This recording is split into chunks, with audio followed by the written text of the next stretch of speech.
आज हम बात करेंगे AOC 4 फॉर्म के पूरी प्रोसेस के बारे में। अगर आप मेरे चैनल पे नए हैं तो पहले चैनल को सब्सक्राइब कर लें एंड अगर आपने मेरी वीडियो का फर्स्ट पार्ट नहीं देखा है तो उसका लिंक मैंने आई बटन पे दिया हुआ है, वहाँ जाकर आप देख सकते हैं। तो चलिए हम आगे स्टार्ट करते हैं। यहाँ पे है नेचर ऑफ फाइनेंशियल स्टेटमेंट, वो आपको सेलेक्ट करना है। यहाँ पे आ रहा है प्रोविजनल अनअडॉप्टेड फाइनेंशियल स्टेटमेंट। इसका मतलब होता है कि AGM में जो हम लोगों ने बैलेंस शीट फाइनेंशियल्स जो है अप्रूव कराए हैं वो अप्रूव हो गए, लेकिन AGM जो है बोर्ड मीटिंग्स में अप्रूव कराते हैं हम लोग अपने। मैंने आपको बताया बोर्ड मीटिंग्स में हमारे फाइनेंशियल्स जो है बैलेंस शीट वगैरह है वो अप्रूव होते, डायरेक्टर साइन वगैरह कर देते हैं, ऑडिटर हमारा यूटिन जनरेट करके उसमें साइन वगैरह कर देता है, राइट। तो उसके बाद में हम लोग AGM की डेट फिक्स करते हैं। AGM की डेट तो मतलब AGM नहीं हो पाई, AGM को जो है एडजर्न कर दिया। तो अगर इस केस में है तो आपका ये प्रोविजनल अनअडॉप्टेड फाइनेंशियल स्टेटमेंट सेलेक्ट करेंगे। ओके, अगर नेक्स्ट वाला ऑप्शन है अडॉप्टेड फाइनेंशियल स्टेटमेंट, अगर ये है तो इसका मतलब है कि फाइनेंशियल स्टेटमेंट्स को जो है शेयर होल्डर्स ने भी अप्रूव कर दिया है, उसके बाद हमारी AGM भी हो गई, सब कुछ हो गया, तो ये वाला ऑप्शन अडॉप्ट करेंगे। एंड थर्ड वन है कि revise financial statements under section 130। इसका मतलब होता है कि हम लोगों ने खुद से देखा है अपने फाइनेंशियल्स को, सब चीज़ को हमने कुछ उसमें पाया कि हमारा कुछ गलत है, हमें रिवाइज कराना है या करके कुछ भी, तो हम लोग एक ट्रांसफर अप्रूव कराते हैं गवर्नमेंट के पास जा करके। देन उसके बाद हम लोग revise financial statement under section 130 करके आगे प्रोसीड करते हैं। देन उसको जो डिटेल्स हैं हम लोग करेक्ट करके ROC में सबमिट कराते हैं। फोर्थ वन है कि release financial statement under section 131। इसका मतलब होता है कि गवर्नमेंट ने खुद ने देखा है कि आपने जो AOC 4 में स्टेटमेंट डाली है और फाइनेंशियल डाले हैं उसमें कुछ गड़बड़ है, कुछ गलत है, और उसके बाद में वो गवर्नमेंट से खुद ट्रांसफर अप्रूव कराती है। देन उसको नोटिस के थ्रू डायरेक्टर्स को या पार्टनर्स को बताती हैं कि आपका जो है AOC 4 में ये स्टेटमेंट गलत आपने डाली है, आपको रिवाइज करानी है। तो आपको उस केस में आपको revise financial statement under section 131 करके प्रोसीड करना है। मेरे केस में ऐसा कुछ नहीं है, अडॉप्टेड फाइनेंशियल स्टेटमेंट करके मैं आगे बढ़ूंगी। जैसे ही मैंने वो क्लिक किया, यहाँ पे दिखा रहा है weather financial statement financial statement file earlier, कि आपने कोई भी प्रोविजनल फाइनेंशियल स्टेटमेंट कभी अभी हाल ही में सबमिट करी है, तो मैं इसको नो करके आगे बढ़ती हूँ। हमारी कोई एडजर्न भी नहीं हुई है मीटिंग, तो यहाँ पे नो। देन आगे मांग रहा है directors, details of directors, managers, secretary, CEO, CFO of the company who have sign the financial statement. ये कौन साइन करेगा इसमें? डायरेक्टर्स करेंगे, मैनेजर, सेक्रेटरी, CEO, CFO जो साइन करेगा उसकी डिटेल यहाँ पे डालनी है। ओके, यहाँ पे जो है उनका इनकम टैक्स पैन कुछ भी डालना है एंड आगे प्रीफिल करना है। ओके, ऐसे यहाँ पे भी डाल देते हैं। सेम डिटेल्स जो है वो यहाँ पे भी जाएगी। यानी यहाँ पे जैसे ही हम लोग प्रीफिल करेंगे यहाँ पे ये भी देना है date of signing of financial statement. तो हमने जो ऊपर डेट डाली जिस डेट में हमारी AGM हुई है वो वाली हम लोग यहाँ पे डेट डाल देंगे। एंड ऐसे ही यहाँ पे बोर्ड ऑफ डायरेक्टर्स मीटिंग जो हमने ऊपर डेट डाली है अप्रूव जब हुआ था अंडर सेक्शन 134, हम लोग वो डेट यहाँ पे डाल देंगे। देन इसको हम लोग ऊपर से प्रीफिल करेंगे। जैसे हम प्रीफिल करेंगे यहाँ पे सारी डिटेल्स आ जाएंगी कि ये किसका है। सेम इस तरह से यहाँ पे भी करना है। इतना हो गया। आगे मांग रहा है date of signing of report on a financial statement by auditor, कि वो डेट कौन सी है जब फाइनेंशियल्स पे है ऑडिटर ने साइन किया था। तो जिस दिन बोर्ड मीटिंग हुई थी उसी दिन ऑडिटर्स ने साइन कर दिया था, तो 30 सितंबर हम लोग डाल देंगे। कोई एनुअल जनरल मीटिंग हेड हुई थी? यस हुई थी। वो डेट डाल देनी कब हुई थी, किस डेट में हुई थी। यहाँ पे आगे मांग रहा है whether any extension for financial year और AGM ग्रांटेड, कोई एक्सटेंशन हुआ है फाइनेंशियल ईयर में या फिर कोई AGM ग्रांटेड है या नहीं। तो मैं इसको नो करके आगे बढ़ूंगी। अगर मैं येस करती हूँ तो यहाँ पे ग्रांटेड की डेट आती है, अगर आपने येस किया है तो मैं नो करके आगे प्रोसीड करूँगी। देन आगे यहाँ पे नेक्स्ट मांग रहा है कि whether the company subsidiary company as define under section 8। अगर आप जानना चाहते हैं कि सब्सिडायरी कंपनी होती है तो उसके लिए बहुत सारे रूल्स एंड रेगुलेशंस हैं, बहुत सारे इसके सेक्शंस वगैरह हैं। हम इसको अभी हमारे केस में नहीं है तो इसको नो करके आगे बढ़ते हैं, इसको भी नो करते हैं। यहाँ पे नेक्स्ट मांग रहा है नंबर ऑफ ऑडिटर। आपकी कंपनी में अगर नंबर ऑफ ऑडिटर्स 2 है या 3 है, उनके नंबर ऑफ ऑडिटर्स डालनी है। ये केस में 1 है तो मैं 1 डाल के आगे प्रोसीड करूँगी। फिर यहाँ पे हम लोग ऑडिटर का इनकम टैक्स पैन हो या मतलब कुछ भी हो ऑडिटर फॉर्म का वो डालना है हम। तो आपका जो हो वो आप डालें, यहाँ पे किसी का पर्सनल ऐसे नहीं डाल सकती, तो इसीलिए मैं इसको आपको बता रही हूँ कि आपका जो ऑडिटर का इनकम टैक्स पैन है वो आप यहाँ पे डालना है आपको। फिर यहाँ पे कैटेगरी ऑफ ऑडिटर सेलेक्ट करना है कि इंडिविजुअल है।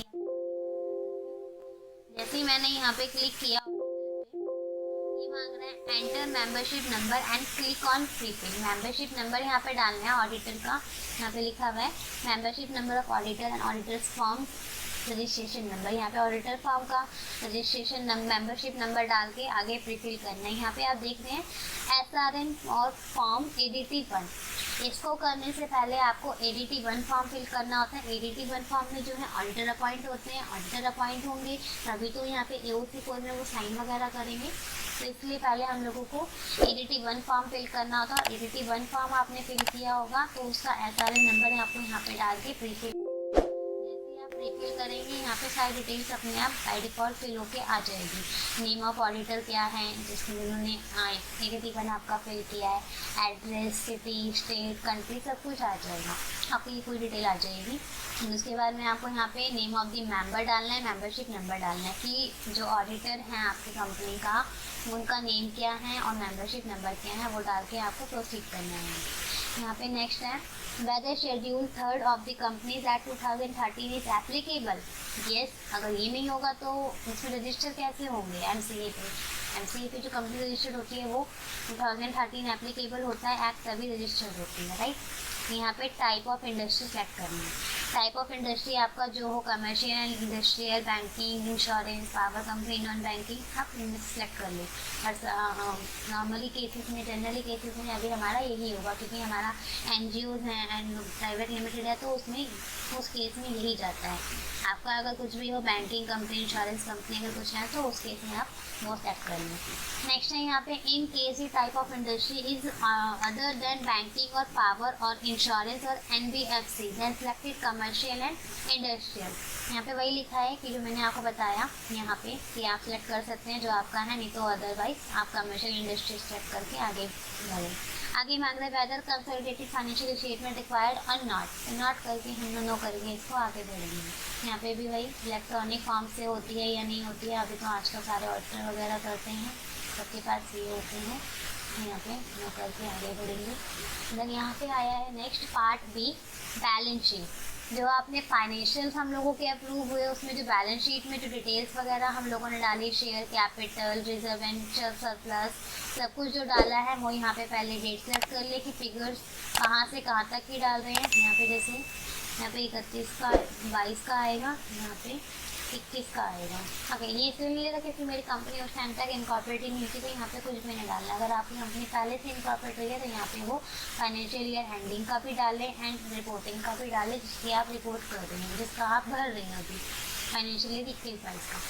ओके, तो यहाँ पे 20-21 की डिटेल जाएगी फाइनेंशियल ईयर, यहाँ पे 21-22 की डिटेल जाएगी। ओके, अगर आपके केस में कुछ भी ना हो तो यहाँ पे 0.00 करके आगे प्रोसीड करें, नहीं तो जैसे ही आप पूरा फॉर्म भर के नीचे जाएंगे चेक फॉर्म करेंगे तो यहाँ पे ये एरर शो करेगा। तो पहले ही आप इसको 0.0 करके भरें, जो आपके डिटेल्स हैं उसको स्टेप बाय स्टेप फिल करते जाएँ चेक करके।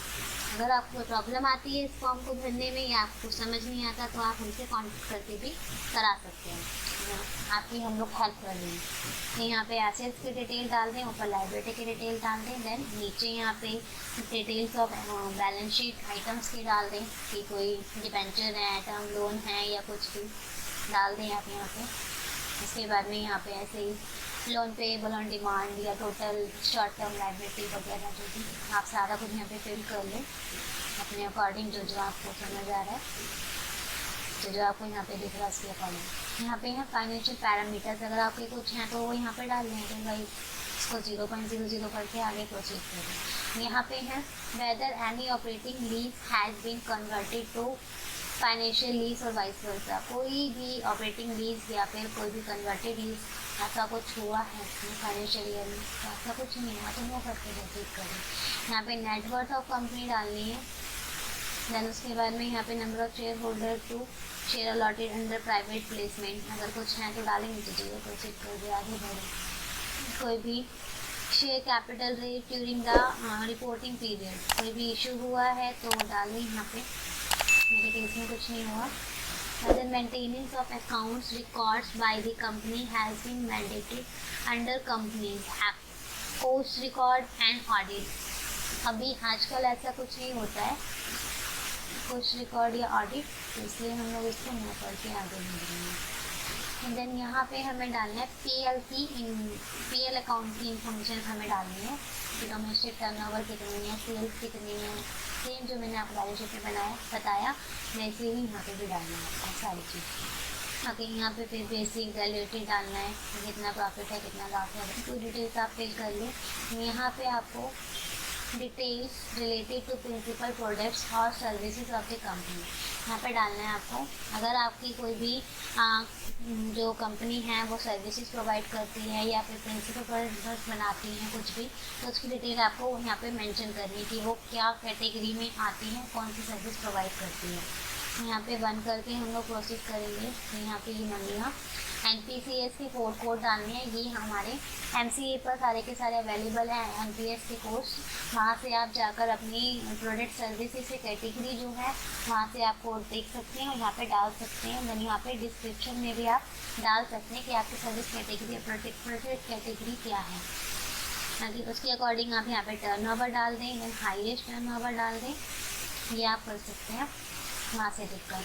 फिर यहाँ पे मांग रहा है कि वेदर CSR इज़ एप्लीकेबल, अगर CSR एप्लीकेबल है तो आप वो डालें, क्योंकि अगर आपका अगर टर्नओवर CSR के लिए बहुत ज़्यादा चाहिए होती है, करोड़ों में चाहिए होती है, कम से कम 100 करोड़ या 200 करोड़ समथिंग चाहिए होती है। अगर आप यस करके आगे बढ़ेंगे तो यहाँ पे डिटेल्स मांगी गई सारी की सारी कि यहाँ पे भरने के लिए फाइनेंशियल ईयर 3 ईयर्स में यहाँ पे डालनी होती है नेट प्रॉफिट, करोड़ों में अगर होती है तो नहीं है तो आप यहाँ पे नो करके प्रोसीड करें।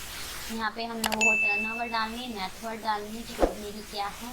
अगर आप उस पॉइंट को यहाँ पे यस करके आगे बढ़ते हैं CSR के लिए, तो यहाँ पे आपको CSR एक्सपेंडिचर डालना होगा एंड अमाउंट स्पेंड कितना हुआ है वो सब डालना होगा, लोकल एरिया वगैरह सब कुछ आपको यहाँ पे फिल करना है। तो आगे हैं यहाँ पे कुछ नहीं करना, आपको 0 करके आगे बढ़ना है। अगर आपका कुछ है तो आप एक बार इसको रीड करें। इन केस नीचे है segment 5 auditors report. In case of government company weather controller and auditor general of India has committed upon supplemented the audit report under section 143 of the companies act 2013। इसको yes करके इसको no करके proceed करेंगे कि कोई भी जो है ऑडिटर जनरल इंडिया में नहीं है, कमिटेड भी नहीं है, कुछ भी नहीं है, तो इससे आगे है। यहाँ पे मांगी गई कि details of remark made by auditors and applicability of कारो, अगर कारो की रिपोर्ट इसमें एप्लीकेबल है तो इसको यस करके आगे बढ़े, अदरवाइज नो करके आगे बढ़े। इसमें भी बहुत ज़्यादा टर्नओवर होनी चाहिए, बहुत ज़्यादा करोड़ों में डीलिंग वगैरह होती है तो उस पर कारो एप्लीकेबल होता है, कुछ इसके लिए अलग सेक्शन होता है। Weather the secretary audit is applicable, secretary audit अगर एप्लीकेबल है तो इसको आगे प्रोसीड करेंगे, बट हमारा तो ऑडिट CA है तो हम लोग इसको नो करके प्रोसीड करते हैं, क्योंकि इसमें जो है सिग्नेचर्स जाते हैं, डिटेल्स जाती हैं उसकी। तो अगर आपके पास कोई CS है तो आप उसकी डिटेल्स यहाँ पे यस करके आगे बढ़ सकते हैं। अगर आपके पास ऑडिटर कोई CA है तो आप नो करके इसको प्रोसीड करें। आगे बन रहा है ये whether detail disclosure with respect of directors report, yes इसको आगे करके हम यस करके नीचे अटैचमेंट डालेंगे डायरेक्टर्स रिपोर्ट वगैरह सब कुछ। यहाँ पे देखिए आप सबसे पहले अटैचमेंट जाती है कॉपी ऑफ फाइनेंशियल स्टेटमेंट की कॉपी जाएगी। यहाँ पे हमें balance sheet PL notes account schedule वगैरह सब कुछ अटैच करके साइन करके डायरेक्टर के और ऑडिटर्स के एंड स्टैम्प वगैरह लगा के इसको अपलोड करें, यहाँ पे अटैच कर देंगे। देन आगे यहाँ पे डायरेक्टर्स रिपोर्ट मांगेगा एंड अगर आपके अटैचमेंट्स कोई है वो डाल दें। अगर आपने CSR एक्टिविटीज़ का डाला तो यहाँ पे डिटेल्स ऑफ CSR एक्टिविटीज़ का डालें। मैंने प्रोसीड किया था नो करके, तो यहाँ पे कुछ भी नहीं ले रहा, बहुत ही ज़्यादा लाइट अटैच आ रहा है क्योंकि ये लेगा ही नहीं। ठीक है, यहाँ पे अब हमें डिक्लेरेशन देनी है कि I am authorise by the board of director of the company by. जिस दिन हमारी बोर्ड मीटिंग हुई थी, बोर्ड मीटिंग में हम लोगों का रेजोल्यूशन नंबर पास हो, रेजोल्यूशन नंबर होता है, रेजोल्यूशन नंबर हमें यहाँ पे डालना है। मैक्सिमम तो 5 से ऊपर ही होते हैं क्योंकि इतने टाइम तक ही होता है। कोई भी फर्स्ट मीटिंग होती है तो उसकी यहाँ पे फिर डेट डालनी है कब हुआ था वो, आपके केस में जब भी हुई हो वो मीटिंग की डेट आपको यहाँ पे डालनी है। देन यहाँ पे डायरेक्टर साइन करेंगे या मैनेजर, सेक्रेटरी, CEO, CFO जो भी साइन करेंगे, यहाँ पे उसकी डिटेल डालनी है। जैसे मैंने यहाँ पे डायरेक्टर सेलेक्ट किया, यहाँ पे मुझे उनका आइडेंटिफिकेशन नंबर डालना है कोई भी। मैं आगे प्रोसीड करूँगी। यहाँ पे चार्टेड अकाउंटेंट की हैं या आपकी जो भी प्रोफेशनल है उसकी डिटेल जाएंगी, वो आप सब कुछ डाल दें। आपका जो भी फेलो है या एसोसिएट है वो डाल के, मेंबरशिप नंबर डाल के चेक फॉर्म वैसे करेंगे। चेक फॉर्म अगर सक्सेसफुली हो जाता है, कोई एरर नहीं आता है, तो यहाँ पे फिर सिग्नेचर लगाना है। डायरेक्टर्स का सिग्नेचर लगाएंगे, DSC digital signature certificate. And यहाँ पे फिर जो आपकी प्रोफेशनल है वो सिग्नेचर करेंगे। देन प्रीसिक्यूट नहीं करके आगे उसको ROC को सबमिट करना है। ओके, ROC को कैसे सबमिट करना है, कैसे हम लोगों को फॉर्म वगैरह अपलोड करना है, वो मैंने आपको पहले भी बता दिया था। और मैं आपको एक बार और बता देती हूँ कि कैसे अपलोड करना है। वो सब करने के बाद में इस फॉर्म को हमने फिल कर लिया, सब कुछ कर लिया, तो यहाँ पे ये मेरी ID पासवर्ड है, इसको लॉगिन कर लें। लॉगिन करने के बाद यहाँ पे आ रहा है अपलोड ई फॉर्म। अपलोड ई फॉर्म पे क्लिक करें। अपलोड ई फॉर्म पे क्लिक करके यहाँ पे नॉर्मल फॉर्म, देन ब्राउज़र पे क्लिक करके यहाँ से किसी का भी एक फॉर्म उठा लें। लाइक मान के चलो मेरे पास एक फॉर्म है, मैं उसका फॉर्म डालती हूँ। मैं इसको डालती हूँ। जैसे मैं यहाँ पे अपलोड करूँगी, ऑलरेडी अपलोड हो चुका है, फाइल हो चुका है। जैसे ही मैं इसको अपलोड करूँगी, ये मुझे पॉपअप दिखा देगा कि ऑलरेडी फाइल है या करके कुछ भी। तो ये देखिए यहाँ पे दिखा रहा है प्रीसिक्यूट में चेक नॉट सक्सेसफुल, क्योंकि मैंने इसे प्रीसिक्यूट नहीं किया होगा, इसलिए प्रीसिक्यूट नॉट सक्सेसफुल दिखा रहा है। अगर आपका सब कुछ हो गया होगा, आप फॉर्म को सब फिल करके, चेक फॉर्म करके, साइन वगैरह लगा के प्रीसिक्यूट नहीं करके इसमें डालेंगे, तो ये जैसे आप अपलोड पे क्लिक करेंगे ये आगे प्रोसीड करेगा। देन वहाँ पे पेमेंट वगैरह के लिए आपको कंफर्म करना होगा कि पेमेंट इतनी आपको पेमेंट करनी होगी, उसकी पेमेंट करके उसको सबमिट करना होगा ROC को। ओके, तो गाइस आई होप आपको ये AOC पोर्ट जो है पूरा समझ में आया होगा, क्लियर कि क्या होता है, कैसे इसको फिल करते हैं, इसमें क्या क्या डिटेल्स आते हैं, सब कुछ। तो मेरी वीडियो यहीं तक थी, तो हम लोग इसका एंड करते हैं। अगर आपको मेरी ये वीडियो पसंद आई हो तो लाइक करें, शेयर करें। एंड आपको ऐसी लेटेस्ट वीडियोस देखने के लिए एंड लेटेस्ट अपडेट्स के लिए आप हमारे चैनल को सब्सक्राइब कर सकते हैं। बेल आइकन को प्रेस करना ना भूलें। Thank you.